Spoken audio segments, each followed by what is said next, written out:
नमस्कार दोस्तों, कबीर दर्शन चैनल पर स्वागत है। दोस्तों ने हो तो उस चैनल सब्सक्राइब करना ना भूलें। दोस्तों आज बात करेंगे कि कबीर ने संन्यास और विवाह के बारे में युवक को क्या कहा। जी हाँ दोस्तों, एक युवक रहता है जो युवा होने के बाद उनके मन में ख्याल आता है कि शादी करें या ना करें, संन्यास अच्छा या ना है। तो इसके लिए वो कहते हैं इसका उत्तर कौन देगा। तो उस कबीर का नाम सुना होता है क्योंकि उस समय कबीर रहता है यहाँ। तो उसने कहा कि कबीर अभी बहुत फेमस जो संत हैं, तो उसकी शरण में जाया जाए।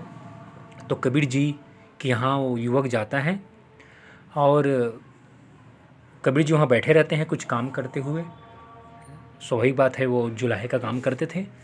तो युवक को कहता है कि कल आना दोपहर के समय, क्योंकि आज शाम हो गई है, तो इसको उत्तर मैं कल दूंगा। तो अगले दिन युवक जब दोपहर में जाता है तो कबीर आंगन में बैठे रहता है, जहाँ आंगन में उजाला रहता है। तो कबीर अपनी जो बीबी को, जो उसकी बीवी होती है लोई, उनको कहते हैं कि कुछ होगा किचन में पीने के लिए तो ले आओ। तो कुछ मीठा ले आओ, अगर कुछ नहीं होगा तो मीठा ही ले आओ। तो लोई ले आती है 2 गिलास शरबत और दोनों को देते हैं। तो कबीर हंस के उस शरबत को पी लेता है। युवक नहीं पी पाता। कबीर कहते हैं कि आप शरबत क्यों नहीं पी रहे हो। तो युवक कुछ नहीं बताता है और युवक कहता है कि मेरे को पीने का मन नहीं है। तो वहीं पर वो रख देता है गिलास। फिर कबीर लोई को कहते हैं कि लोई, यहाँ पर एक लालटेन ले आओ। लालटेन मतलब उजाला करना है मेरे को। लालटेन ले आओ, यहाँ पर बहुत उजाला करना है। ये देखकर फिर देखता हैरान हो जाता है और लोई लालटेन ले भी आती है और कबीर को दे देता ही है आंगन में। फिर उस युवक के मन में एक दुविधा उत्पन्न होता है। अजीब पागल फैमिली है।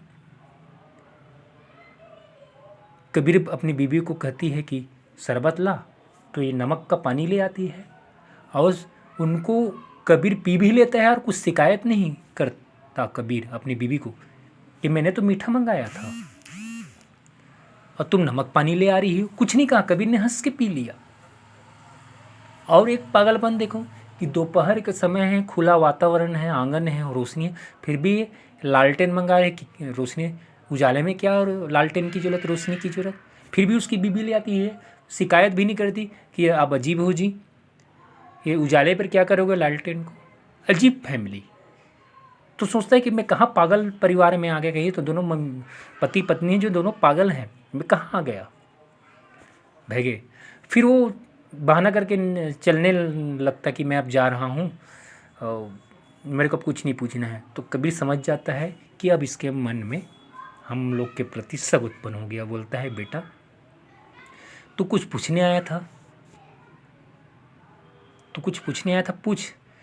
तो जी हाँ, मैं पूछने तो आया था शादी और संन्यास के बारे में, दोनों श्रेष्ठ कौन है। लेकिन आप लोगों को हरकत देखकर मेरे को अजीब लगने लगा। ऐसा लगने लगे आप लोग कुछ मूर्ख हो या पागल हो गए हो। तो मेरे को डाउट लगा ये लोग क्या बताएंगे। तो कबीर जी ने कहा, ये तो आपको बताने के लिए था ये सारा खेल। देखो, मैंने पहले शरबत मंगाया था अपनी पत्नी से, तो वो क्या ले आई, नमक पानी ले आई, क्योंकि उनको पता था कि शक्कर नहीं है किचन पे। वो मना कर सकती थी, लेकिन जो था किचन में उस पानी को ले आई। मना नहीं की मैं नहीं लाऊंगा।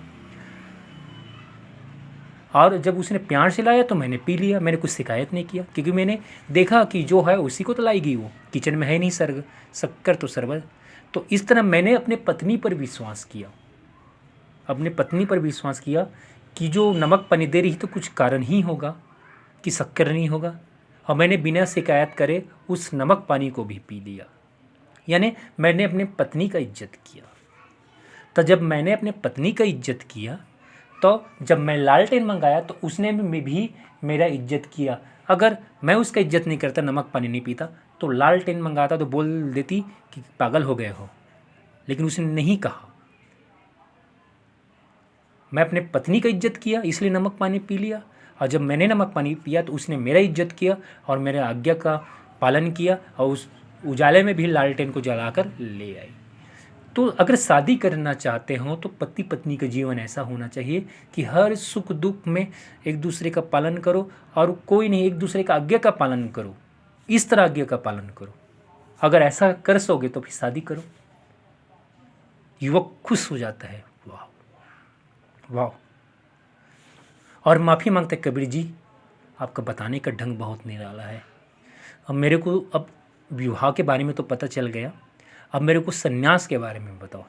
तो कबीर उस युवक को लेकर फिर एक पर्वत पे चले जाते हैं।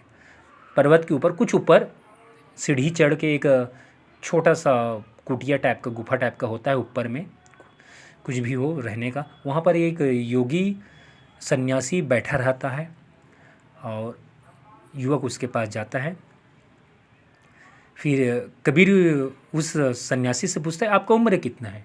सन्यासी कहता है 50 साल। फिर कुछ देर के बाद बात करते हैं, फिर पूछता है कबीर है सन्यासी को, आपको उम्र कितना है? फिर बताता है कि 50 साल। ऐसा कर कर उस 3 4 5 6 7 बार पूछ लेता है, लेकिन हर बार वो सन्यासी प्रेम से कहता है कि 50 साल। युवक देखकर हैरान हो जाता है, एक ही बार को बार बार पूछना, फिर भी वो सन्यासी बड़ा प्रेम से बता रहा है 50 साल। अब देखो हद ही हो गया। जब कबीर और युवक नीचे चले आते हैं पहाड़ से नीचे सीढ़ी से उतरकर, और फिर यहाँ से चिल्लाकर उस सन्यासी को पूछता है कि आपका उम्र कितना? तो सन्यासी कहता है, बड़ा दूर चले गए हैं कबीर जी। तो सन्यासी वो सीढ़ी नीचे करके आता है, चढ़ के और नीचे उतरता है और पूछता है, कबीर जी आपने क्या पूछा? मैंने पूछा आपका साल कितना चल रहा है, उम्र? प्रेम से कहा 50 साल। तो देखो युवक को समझाया, देखो सन्यासी बनना है तो ऐसे पूछो। आजकल जो लोग सन्यासी का ढोंग रचते हैं और कुछ करो तो 1 मिनट में क्रोध हो जाते हैं। इस सन्यासी को मैं बार बार पूछा, फिर भी बड़ा प्रेम से, और हद तब हो गई जब वो पहाड़ से नीचे उतर गया। उसी प्रश्न को पहाड़ के नीचे उतर के प्रेम से बताता है, सन्यासी बनना है तो ऐसा सीखो। तो इस तरह कबीर ने युवक को सन्यास और विवाह के बारे में बताया कि सन्यास भी श्रेष्ठ है अगर उसे अच्छे से निभाया जाए, और शादी भी श्रेष्ठ है अगर उसे अच्छे से निभाया जाए। दोस्तों कैसा लगा कमेंट्स में ज़रूर बताइएगा, और इसी तरह वीडियो देखने के लिए मेरे चैनल से जुड़े रहें, वीडियो शेयर करो। धन्यवाद वीडियो देखने के लिए।